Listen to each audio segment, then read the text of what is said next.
Hello दोस्तों, good morning. स्वागत है एक बार फिर से आप सभी का एमजेटी एजुकेशन में। दोस्तों आज है 23 नवंबर। आज की वीडियो में हम लोग बात करेंगे 23 नवंबर 2022 के मोस्ट इंपोर्टेंट करंट अफेयर के क्वेश्चंस के बारे में। पूरी वीडियो ध्यान से देखिएगा। अगर वीडियो पसंद आएगी तो इसे लाइक, शेयर और चैनल को सब्सक्राइब जरूर कीजिएगा। इसकी क्विज और पीडीएफ एमजेटी ऐप पर मिलेगी, तो आप वहां पर बिल्कुल फ्री में प्राप्त कर सकते हो। आगे बढ़ने से पहले क्विकली रिविजन करेंगे कल के करंट अफेयर का। तो दोस्तों कल हम लोगों ने पढ़ा था विश्व टेलीविजन दिवस 21 नवंबर को मनाया जाता है, और अभी हाल ही में जारी नेटवर्क रेडीनेस इंडेक्स में भारत 61वें स्थान पर पहुंच गया है। आदिवासी बच्चों में तीरंदाजी को बढ़ावा देने के लिए 100 अकादमियां खोलने की घोषणा करी गई थी, और भारतीय नागरिकों को अब सऊदी अरब की यात्रा करने के लिए पुलिस क्लियरेंस सर्टिफिकेट लेने की जरूरत नहीं होगी। इसके अलावा साइमन सेबाग की पुस्तक I the world a family history. इसके अलावा हम लोगों ने पढ़ा कि खालिद जावेद को जेसीबी साहित्य पुरस्कार मिला 2022 के लिए, और वहीं गांधी मंडेला पुरस्कार मिला दलाई लामा को। 21वां वर्ल्ड कांग्रेस ऑफ अकाउंट्स दोस्तों मुंबई में शुरू किया गया, और अभी जल जीवन मिशन रैंकिंग में उत्तर प्रदेश में शाहजहांपुर जो जिला है ये टॉप पर रहा है। असम पूर्वोत्तर के पहले यूनानी चिकित्सा क्षेत्रीय केंद्र का उद्घाटन किया, और विश्व बाल दिवस भी 20 नवंबर को मनाया गया। ये सभी क्वेश्चंस कल की वीडियो से थे जिनका आपने किया क्विकली रिवीजन। तो अब हम लोग बात करेंगे आज के दिन के करंट अफेयर की। तो पहला क्वेश्चन मोस्ट इंपोर्टेंट, हाल ही में भारत और किस देश के बीच 13वां द्विपक्षीय नौसैनिक अभ्यास नसीम अल बहर हुआ? तो नसीम अल बहर दोस्तों ये भारत और ओमान के बीच में होता है। तो ये इस बार का 13वां संस्करण था। अच्छा, ये नसीम अल बहर है। ऐसे एक होता है जायल अल बहर, जायर अल बहर, ठीक है ना, दोनों ही याद रखिएगा। जायल अल बहर जो होता है ये भारत और कतर के बीच में होता है। किसके किसके बीच में? भारत और कतर के बीच में। कतर में ही तो इस बार फीफा भी हो रहा है, याद रखना उसको भी। तो नसीम अल बहर अभी 13वां संस्करण इसका ओमान में हुआ। ये ओमान के तटों पर 2 स्टेज में आयोजित किया गया, ठीक है, 20 नवंबर 2022 को। पहला स्टेज था बंदरगाह चरण, यानी कि जो पोर्ट होता है, पोर्ट वाला स्टेज, और दूसरा था समुद्री चरण। 1993 से दोस्तों भारत और ओमान के बीच में ये अभ्यास हो रहा है, और 2019 में भी पिछला संस्करण हुआ था गोवा में। इस बार ओमान के पास हो रहा है। क्लियर? चलिए मैं आपको वर्ल्ड मैप में दिखाता हूँ ओमान है कहाँ पर। तो ओमान के लिए वर्ल्ड मैप में आप देखोगे सबसे पहले ये रहा अपना प्यारा भारत। यहाँ से आपको बहुत ज्यादा दूर जाने की जरूरत नहीं है, यहाँ पर आपको साफ साफ दिख रहा है ओमान, ये पास में ही, ठीक है ना। इधर थोड़ा सा जूम इन करेंगे तो ये रहा ओमान, ठीक है। यहाँ की कैपिटल होती है मस्कट। मस्कट आप जरूर सुने होंगे। तो मस्कट ओमान, ये देखो मस्कट यहाँ पर है, और गल्फ ऑफ ओमान के जस्ट पास में। तो मस्कट जो है इसकी कैपिटल होती है ओमान की, और ओमानी रियाल यहाँ की करेंसी होती है। यहाँ के करंट टाइम पर प्रेसिडेंट की बात करें तो वो है हैथम बिन तारिक। कौन है? हैथम बिन तारिक। क्लियर? अब ये तो भारत और ओमान के बीच में अभ्यास रहा। पिछले दिनों में कौन कौन से अभ्यास हुए थे उनका कुछ हम लोग रिवीजन कर लेते हैं। तो देखिए अभी युद्ध अभ्यास हुआ भारत और अमेरिका के बीच में, ये उत्तराखंड में आयोजित हुआ है। स्काईलाइट अभ्यास भारतीय सेना ने आयोजित किया, ये अभी पेट के एग्जाम में पूछा गया था, ये इंपॉर्टेंट है, इसको आप याद रखेंगे। वज्र प्रहार 2022 ये भारत और अमेरिका के बीच में हुआ, 13वां संस्करण था, हिमाचल प्रदेश के बकलोह में आयोजित हुआ। उदार शक्ति भारत मलेशिया के बीच में आयोजित हुआ, मलेशिया में। वोस्तोक ये भारत, चीन, रूस, ठीक है, रूस, मंगोलिया, ऐसे कई देशों के बीच में हुआ, रसिया में आयोजित हुआ, ठीक है। समुद्री साझेदारी अभ्यास था एमपीएक्स, इसको तो आपको याद ही नहीं करना है, ये कई देशों के बीच में होता रहता है अक्सर। वोस्तोक ये हो गया। पर्वत प्रहार लद्दाख में हुआ। ककाड़ू अभ्यास भारत ऑस्ट्रेलिया के बीच में। जिमेक्स, जिमेक्स यानी जापान इंडिया मैरीटाइम एक्सरसाइज, ये भारत और जापान के बीच में बंगाल की खाड़ी में हुआ। अभ्यास 01 2022 ये भारत अमेरिका के बीच में हुआ। और त्रिपक्षीय पनडुब्बी रोधी अभ्यास ये अमेरिका, दक्षिण कोरिया और जापान के बीच में हुआ। ये रिसेंट हुए अभ्यास हैं, और आपके लिए जो मंथली ई बुक आती है वहां से स्क्रीनशॉट लिया गया है। अच्छा, अब से मैं आपको ई बुक में ना सिर्फ उसी महीने के सैन्याभ्यास नहीं बल्कि पूरे साल भर का सैन्याभ्यास आपको दिया करूंगा। साल भर की पुस्तक के लेखक, साल भर का ब्रांड एम्बेसडर दिया करूंगा, जिससे आप मंथली ई बुक जब पढ़ो तो पूरे साल में जो भी आया हुआ हो ऐसा रिलेटेड, जैसे याद करने वाला चीजें, जैसे पुस्तक के लेखक, सैन्याभ्यास, ब्रांड एम्बेसडर वगैरह, ये सब पूरे साल भर का याद कर सको एक ही बार में। चलिए आगे बढ़ते हैं। अगला क्वेश्चन है, हाल ही में आरबीआई ने किस बैंक को रूस के साथ रुपया व्यापार के लिए मंजूरी दी?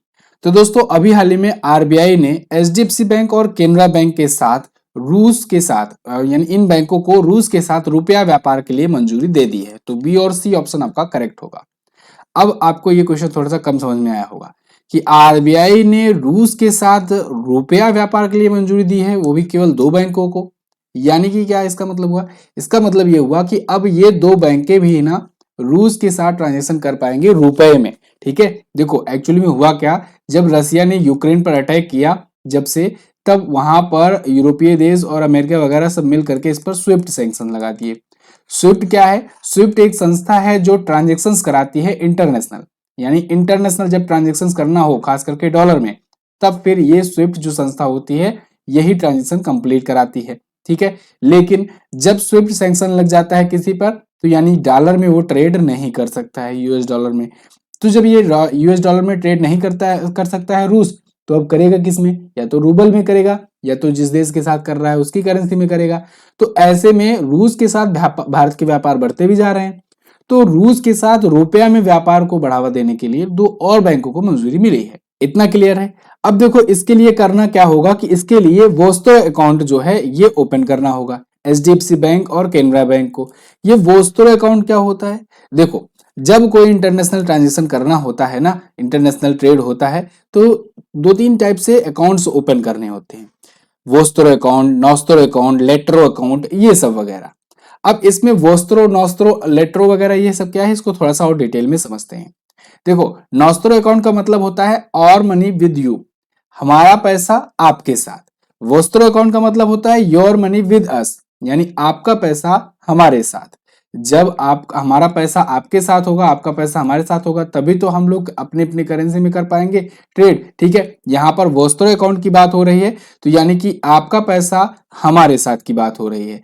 तो जब रूस में क्या होगा, रुपए में ट्रेड होगा, तो यानी रूस के लिए क्या कहा जाएगा कि रुपया यानी कि आपका पैसा जो है, योर मनी जो है, ये हमारे साथ यानी कि रसिया में। तो इंडिया का पैसा रसिया में अब क्या होगा, होगा वहां पर स्टोर। ठीक है, रुपया होगा। तो इसके लिए क्या करना होगा, अपनी जो बैंकें हैं जैसे एचडीएफसी, केनरा बैंक, ये सब बैंकें जो है ये रसिया में अब एक वोस्ट्रो अकाउंट खोलेंगे।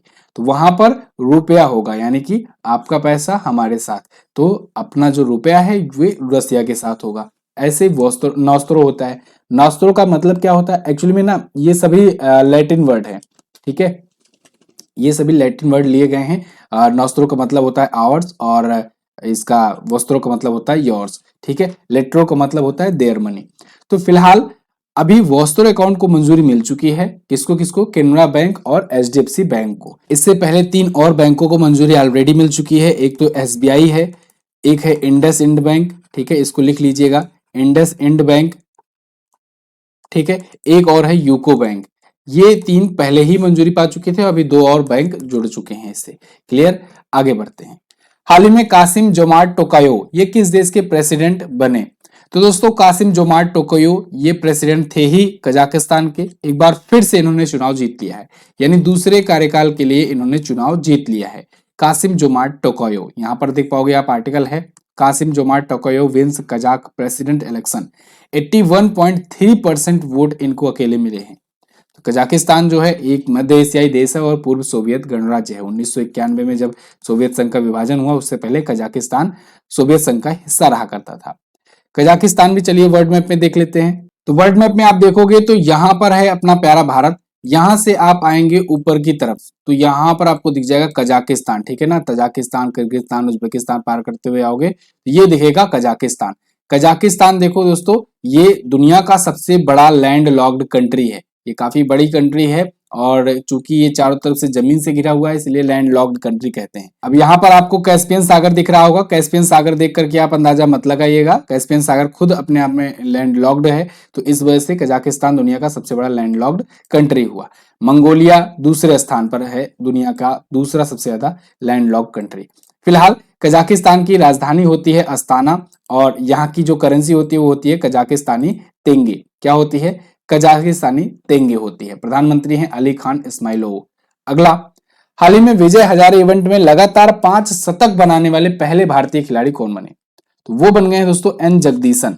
एन जगदीशन ने अभी हाल ही में विजय हजारे ट्रॉफी में लगातार 5 बार 100 बनाया और ये ऐसा करने वाले पहले बन गए हैं भारतीय और एक नया वर्ल्ड रिकॉर्ड इन्होंने सेट कर दिया है। ये तमिलनाडु की टीम से खेलते हैं, नारायण जगदीशन या एन जगदीशन, तो इन्होंने एक नया वर्ल्ड रिकॉर्ड सेट कर दिया है। ठीक है, तो एम चिन्नास्वामी स्टेडियम में बेंगलुरु में इन्होंने अरुणाचल प्रदेश के खिलाफ विजय हजारे ट्रॉफी के छठे राउंड में ये लगा करके शतक एक और रिकॉर्ड बना दिया है। अच्छा, एक और चीज, विजय हजारे ट्रॉफी में दोहरा शतक लगाने वाले ये छठे बल्लेबाज भी हैं, दोहरा शतक भी लगा चुके हैं। विजय हजारे ट्रॉफी अभी हुआ, इसको जीता किसने इस बार? विजय हजारे ट्रॉफी इस बार हिमाचल प्रदेश ने जीता हुआ है। किसने? हिमाचल प्रदेश ने जीता हुआ है। और रणजी ट्रॉफी किसने जीता है? रणजी ट्रॉफी इस बार किसने जीता है? मध्य प्रदेश ने जीता है। किसने? मध्य प्रदेश ने जीता है। अच्छा, सैयद मुश्ताक अली ट्रॉफी किसने जीती? सैयद मुश्ताक अली ट्रॉफी, सैयद मुश्ताक अली ट्रॉफी इस बार किसने जीती? तो इस बार जीती है इसको मुंबई ने, मुंबई ने, ठीक है, मुंबई ने। अभी क्रिकेट कप में एशिया कप भी हुआ था, Asia cricket cup, cricket cup, तो इसको किसने किसने जीता? तो इसको अगर महिलाओं की बात करें, पुरुषों की और महिलाओं दोनों की बात कर लेते हैं, मेंस की और विमेंस की भी, ठीक है ना। तो विमेंस वाला तो इंडिया ने जीत लिया है, इंडिया ने जीता है एशिया क्रिकेट कप, और मेंस वाला जीता है श्रीलंका ने। अच्छा, एक और अभी T20 वर्ल्ड कप हुआ, T20 वर्ल्ड कप हुआ, ये सभी क्रिकेट से संबंधित टूर्नामेंट में आपको गिना रहा हूं। इसको इंग्लैंड ने जीता है, इंग्लैंड ने पाकिस्तान को हरा करके जीत लिया, ठीक है। इंग्लैंड का दूसरा वर्ल्ड कप था, इससे पहले 2010 में जीता था, ठीक है। तो ये सभी रिसेंट हुए क्रिकेट के टूर्नामेंट है, याद रखेंगे आप। आगे बढ़ते हैं। हाल ही में Abu Dhabi grand prix formula 1 race किसने जीता? तो इसको अगेन मैक्स वर्सेटेपन ने जीत लिया है। मैक्स वर्सेटेपन इस बार दोस्तों लगातार जबरदस्त परफॉर्मेंस दिए। ये आखिरी रेस थी अबू धाबी ग्रैंड प्रिक्स इस सीजन की, और इसको भी इन्होंने जीत लिया है।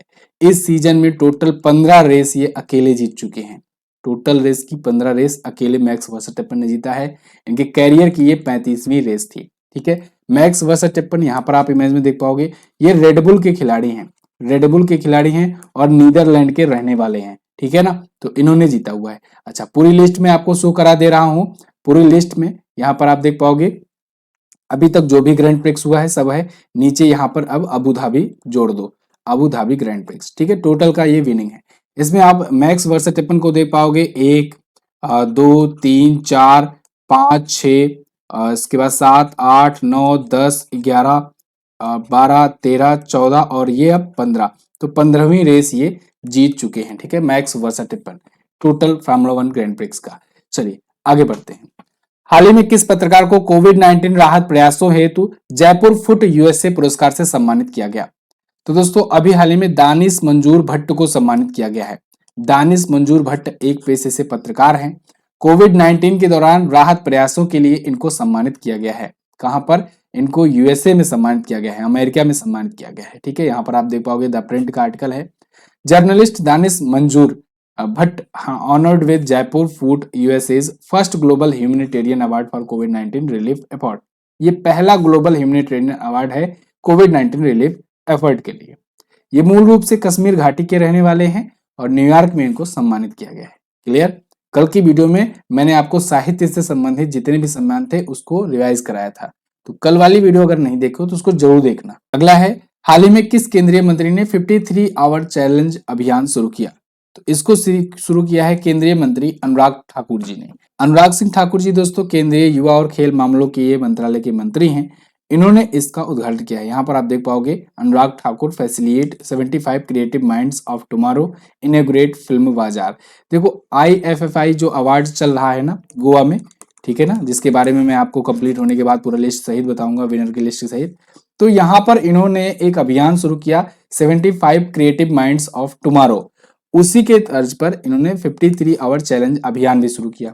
53 आवर चैलेंज इन्होंने अभियान क्या दिया कि जो भी क्रिएटर्स हैं वो 53 आवर्स में ना एक शॉर्ट फिल्म बनाए, ठीक है। 53 घंटों का समय हो उनके पास और उसी में ये एक शॉर्ट फिल्म का निर्माण करें।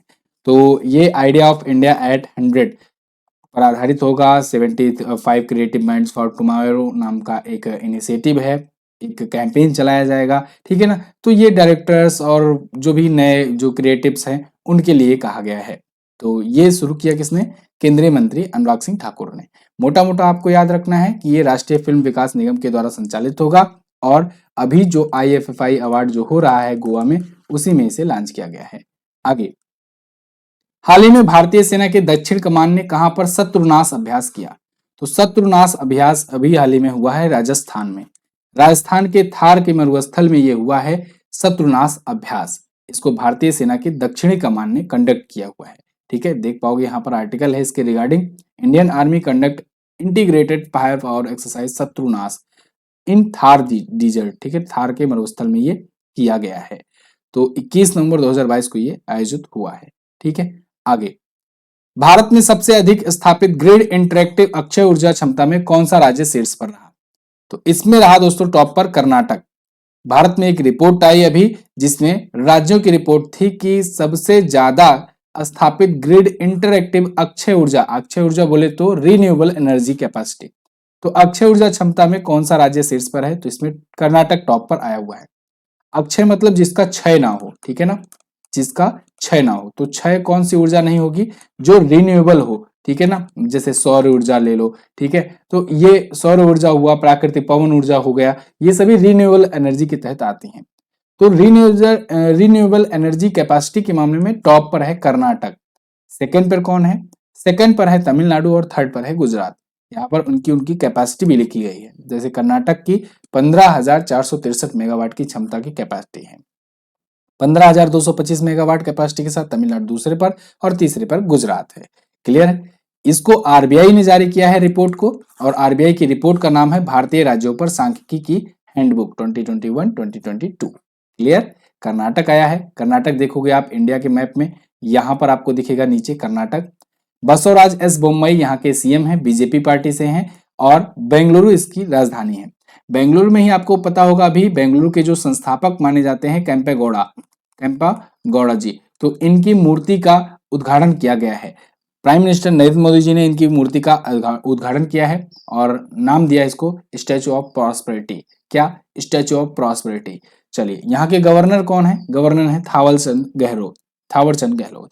कर्नाटक अपना बॉर्डर शेयर करता है गोवा से, महाराष्ट्र से, तेलंगाना से, आंध्र प्रदेश से, तमिलनाडु से और केरला से। कर्नाटक में ही है दोस्तों बांदीपुर नेशनल पार्क, बहुत पूछा जाता है। बांदीपुर नेशनल पार्क एक ऑल टाइम हिट है, ठीक है ना। नागर होल भी पूछा जाता है ये। इसके अलावा कर्नाटक का यक्षगान, इसको याद रखिएगा, बहुत इंपॉर्टेंट है। आगे बढ़ते हैं। राजकीय पशु की बात करें तो भारतीय हाथी है, भारतीय रोलर यहाँ का राजकीय पक्षी है, फूल है कमल। ठीक है, आगे। हाल ही में किसने फार्मूला 1 रेसिंग से संन्यास की घोषणा करी? तो दोस्तों सेबेस्टियन वेट्टल, जो कि रेडबुल के एक बहुत ही जाने माने खिलाड़ी थे, इन्होंने अब संन्यास की घोषणा कर दी है। ये अब रिटायरमेंट लेंगे फार्मूला 1 रेसिंग से। फार्मूला 1 रेसिंग के ड्राइवर रहे हैं रेडबुल के। ये देखो आप, ये हैं सेबेस्टियन वेट्टल, ठीक है, 4 टाइम के वर्ल्ड चैंपियन रह चुके हैं, और एक समय इनका भी सीजन चला करता था। जैसे मैंने आपको बताया एक समय, अभी मैक्स वर्सेटैपेन का टाइम चल रहा है, ठीक है ना। इससे पहले लुइस हैमिल्टन का एक टाइम पर एक दौर चला करता था। मतलब क्या आदमी है लुइस हैमिल्टन, 100 से ज्यादा फार्मूला 1 रेस जीत चुका है, ठीक है, अकेला बंदा। यहाँ पर सेबेस्टियन वेट्टल का भी एक टाइम पर ऐसे समय चला करता था, 2010 2013 इनके बीच ये 4 फार्मूला 1 वर्ल्ड चैंपियनशिप जीते। अभी जब ये खेलने उतरते हैं तो फिर ये 10वें स्थान पर आते हैं। अभी अबू धाबी ग्रैंड प्रिक्स हुआ, इसमें 10वें पोजीशन पर है, और इससे रुष्ट होकर के इन्होंने संन्यास की घोषणा कर दी। फिलहाल मैंने फार्मूला 1 रेसिंग के विनर्स की लिस्ट पूरे साल भर की आपको शो कराई हुई थी अभी शुरुआत में, तो आप वहां से रीड कर सकते हैं। ये तो थे आज के दिन के top 10 current affair questions. I hope आपको वीडियो समझ में आई होगी, पसंद आई होगी। पसंद आई है तो लाइक और शेयर कीजिए अपने दोस्तों के पास।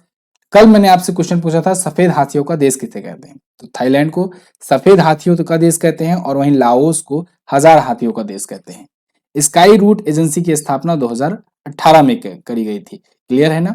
ये first private space agency of India है। आज आपको क्या बताना है? आज आपको बताना है सऊदी अरब की संसद का क्या नाम है। इसके अलावा असगर वजाहत को किस नाटक के लिए व्यास पुरस्कार या व्यास सम्मान दिया गया था? ठीक है, 31वां व्यास सम्मान इनको मिला हुआ था। तो दोनों क्वेश्चंस के बारे में जो भी पता होगा डिटेल में जरूर बताना। इसकी क्विज और पीडीएफ आपको बिल्कुल फ्री में एमजीटी ऐप पर मिलेगी, तो आप एमजीटी ऐप से प्राप्त कर सकते हो। ठीक है, मिलेंगे अगली वीडियो में दोस्तों, तब तक के लिए नमस्कार, जय हिंद, वंदे मातरम।